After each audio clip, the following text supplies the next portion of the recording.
கர்த்தருக்கு ஸ்தோத்திரம். இன்றைய வசனம்.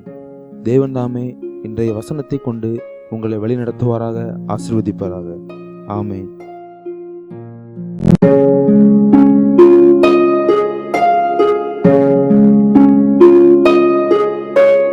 கர்த்தர் தாமே உனக்கு முன்பாக போகிறவர்.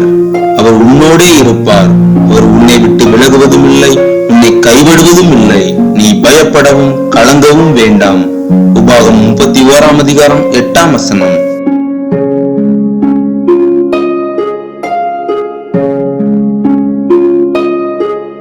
The Lord himself goes before you and will be with you. He will never leave you nor forsake you. Do not be afraid, do not be discouraged. Deuteronomy 31 chapter 8th verse.